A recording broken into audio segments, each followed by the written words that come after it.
Hello friends, welcome back to my channel Knowledge Ladder Learn with Shikha. Please subscribe my channel by clicking on bell icon.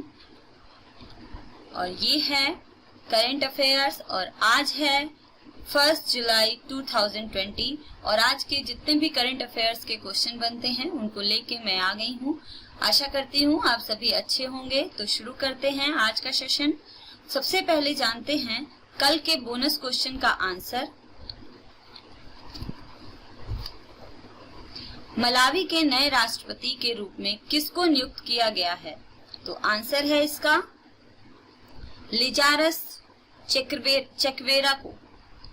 अब शुरू करते हैं आज के 10 most important current affairs. तो first question है, पंजाब के मंडी गोविंदगढ़ में कंटिन्यूअस ग्लेनवेनाइज्ड रेबार उत्पादन केंद्र का उद्घाटन किस मंत्री ने किया है? आंसर है श्री धर्मेंद्र प्रधान। जानते हैं इनके बारे में। केंद्रीय इस्पात और पेट्रोलियम एवं प्राकृतिक गैस मंत्री श्री धर्मेंद्र प्रधान ने पंजाब के मंडी गोविंदगढ़ में माधव एलायड द्वारा स्थापित कंटिन्यूअस ग्लेवेनाइज्ड रेबार उत्पादन सुविधा केंद्र का उद्घाटन किया है। नेक्स्ट क्वेश्चन है, हाल ही में किस भारतीय एम्पायर को आईसीसी के एलीट पैनल में शामिल किया गया है? आंसर है इसका नितिन मेनन।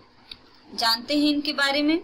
भारत के युवा एम्पायर नितिन मेनन को इंग्लैंड के नाइजेल लॉन्ग की जगह 2020 और 21 सत्र के लिए इंटरनेशनल क्रिकेट काउंसिल आईसीसी के एम्पायरों की एलीट पैनल में शामिल किया गया है।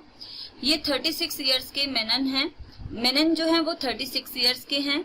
उन्होंने 3 टेस्ट, 24 एक दिवसीय और 60 T20 अंतर्राष्ट्रीय में अंपायरिंग का अनुभव किया है। नेक्स्ट क्वेश्चन है, हाल ही में गरीब कल्याण रोजगार अभियान वेब पोर्टल को किसके द्वारा लॉन्च किया गया है? आंसर है इसका नरेंद्र तोमर। जानते हैं इनके बारे में। केंद्रीय ग्रामीण विकास और पंचायती राज मंत्री माननीय नरेंद्र सिंह तोमर जी के द्वारा 26 जून को दिल्ली में वीडियो कॉन्फ्रेंस में गरीब कल्याण रोजगार ऑनलाइन वेब पोर्टल को लॉन्च किया है। केंद्रीय ग्रामीण विकास और पंचायती राज मंत्री श्री नरेंद्र तोमर जी ने कहा है कि कोविड-19 लॉकडाउन की वजह से अपने मूल स्थानों पर लौट कर आए उन लाखों प्रवासी श्रमिकों को इस अभियान के तहत सरकार द्वारा 4 महीने तक रोजगार प्रदान किया जाएगा। नेक्स्ट क्वेश्चन है, वह कौन सी कंपनी है जिसको भारत में विकसित पहली कोविड-19 व्यक्ति जिसके मानव क्लिनिक परीक्षण के लिए drug controller general of India द्वारा अनुमति दी गई है? आंसर है भारत बायोटेक। प्रमुख बिंदु हैं इसके। भारत बायोटेक कंपनी द्वारा इस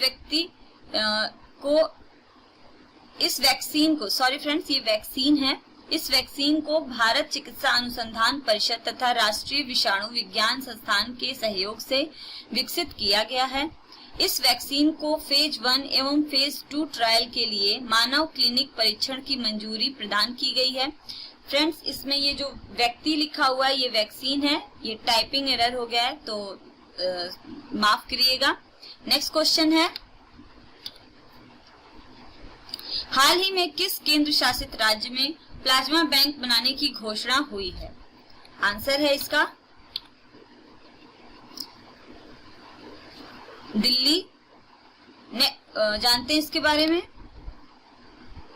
दिल्ली में कोरोना के बढ़ते मामलों को देखते हुए मुख्यमंत्री अरविंद केजरीवाल ने ऐलान किया है कि दिल्ली में जल्द ही एक प्लाज्मा अस्पताल खोलेंगे जिसकी मदद से दिल्ली के मरीजों का इलाज किया जाएगा। उन्होंने लोगों से अपील की है कि वह आगे आए और प्लाज्मा डोनेट करें। सीएम केजरीवाल ने कहा है कि दिल्ली देश का पहला राज्य है जहां प्लाज्मा थेरेपी की शुरुआत की गई थी। नेक्स्ट क्वेश्चन है, G20 शिक्षा मंत्रियों की विशेष वर्चुअल बैठक में भारत का प्रतिनिधित्व किसने किया है? आंसर है इसका रमेश पोखरियाल निशंक ने। जानते हैं इनके बारे में। शिक्षा के क्षेत्र सहित सभी क्षेत्रों पर कोविड-19 के प्रभावों से निपटने के लिए भारत के माननीय प्रधानमंत्री श्री नरेंद्र मोदी जी ने हाल ही में आत्मनिर्भर अभियान की शुरुआत की है, जिसके अंतर्गत हमारे देश की पुनः गति प्रदान करने के लिए भारत की जीडीपी के लगभग 10% मूल्य के अभूतपूर्व आर्थिक पैकेज की घोषणा की गई है। मानव संसाधन विकास मंत्रालय ने उत्कृष्ट डिजिटल शैक्षणिक सामग्री तैयार की है। यह सामग्री दीक्षा, स्वयं प्रभा, ई पाठशाला और राष्ट्रीय डिजिटल लाइब्रेरी आदि प्लेटफॉर्म द्वारा प्रदान की जा रही है। नेक्स्ट क्वेश्चन है,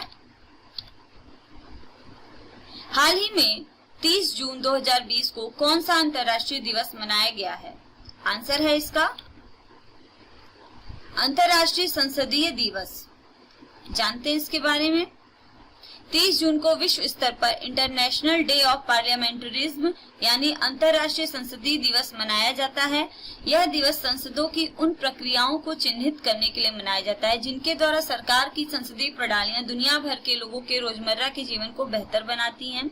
इस दिवस की शुरुआत वर्ष 2018 में संयुक्त राष्ट्र महासभा प्रस्ताव के माध्यम से की गई थी। इसके अलावा यह दिन अंतर संसदीय संघ इंटर पार्लियामेंट्री यूनियन के गठन की तिथि है, जो संसदों का वैश्विक संगठन है और जिसे 1889 में स्थापित किया गया है। नेक्स्ट क्वेश्चन है, हाल ही में लंबी दूरी की धाविका किरणजीत कौर पर कितने साल का बैन लगाया गया है? आंसर है इसका 4 साल का। जानते हैं इनके बारे में। लंबी दूरी की धाविका किरणजीत कौर पर विश्व एथलेटिक्स डोपिंग निरोधक एजेंसी वाडा ने प्रतिबंधित पदार्थ के सेवन के आरोप में 4 साल का प्रतिबंध लगा दिया है। नेक्स्ट क्वेश्चन है, प्रोजेक्ट प्लेटिना की शुरुआत किस राज्य में की गई है? आंसर है इसका मुंबई में। जानते हैं इसके बारे में। महाराष्ट्र ने प्रोजेक्ट प्लेटिना के तहत दुनिया का सबसे बड़ा प्लाज्मा थेरेपी परीक्षण शुरू किया है। विश्व का सबसे बड़ी कन्विंसेंट प्लाज्मा थेरेपी परीक्षण परियोजना महाराष्ट्र सरकार द्वारा 29 जून 2020 को लॉन्च की गई है। इस परियोजना का नाम प्लेटिना है।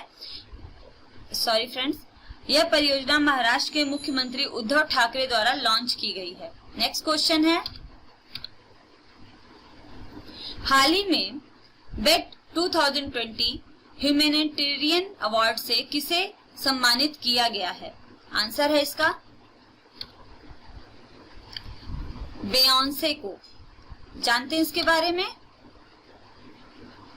बेट अवार्ड्स एक अमेरिकी अवार्ड शो है जो पिछले 1 साल से अफ्रीकी अमेरिकियों और अन्य अल्पसंख्यकों के संगीत, अभिनय, खेल और मनोरंजन के अन्य क्षेत्रों में दिए जाते हैं।